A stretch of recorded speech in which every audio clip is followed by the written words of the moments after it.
हळदीला गेल्यावर असं नाचायचं की हळदीत नाचणाऱ्यांनी पण आपल्याकडे थांबून बघितलं पाहिजे.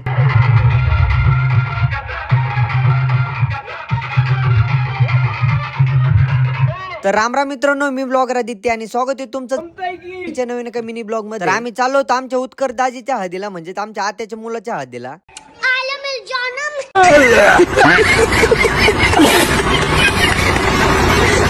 हळदीला आम्हाला जायचं होतं जेऊरला. हळदीच्या ठिकाणी आलो तर इथं लावला होता हळदीला दर्जा साऊंड. थोड्या वेळाने उत्कर्ष दाजीला हळद लावायला बाहेर आणलं होतं, तोपर्यंत आम्ही आलो होतो पुढच्या साईडला बसायला. आणि इथं पोरांनी ऋषी दाजीला पण मोक्कर वैताग दिला.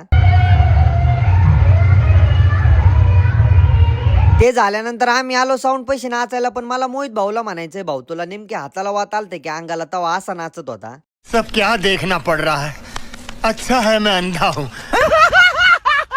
ऋषीदाजी पोरं काय म्हणते ते खरंय काय?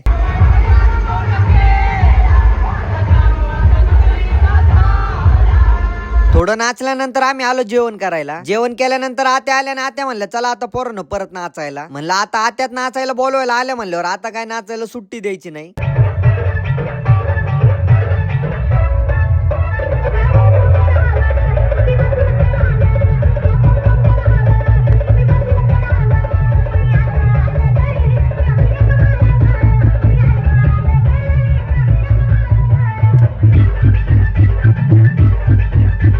हळदीला लहान्यांपासून मोठ्यांपर्यंत सगळ्यांनीच फुल एन्जॉय केला.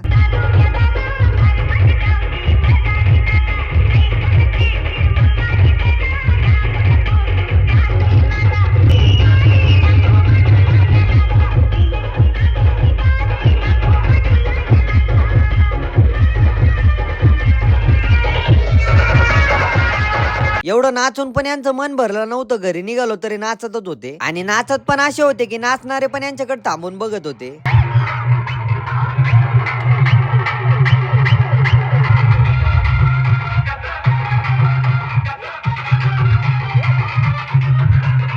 त्यात ओमकार तर पार खाली बसू बसू नाचत होता, पण कॅमेरा त्याच्याकडे केला की लगेच पळून जायचा.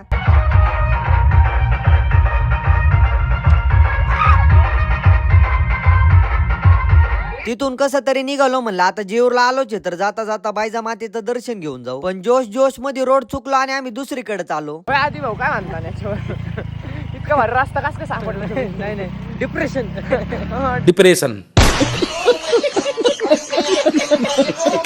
त्यात परत एकदा रोड चुकलो आणि त्यानंतर आलो डायरेक्ट मंदिरात. रात्री उशीर झाला होता त्यामुळे दर्शन पण एकदम निवांत झालं. तर भावांना आजचा व्लॉग इथं सेंड करतो. व्लॉग जर आवडला असेल तर व्लॉगला लाईक कमेंट शेअर करा आणि आपल्या जमतेकीच्या पेजला फॉलो आणि आपल्या युट्यूब चॅनलला सबस्क्राईब करा.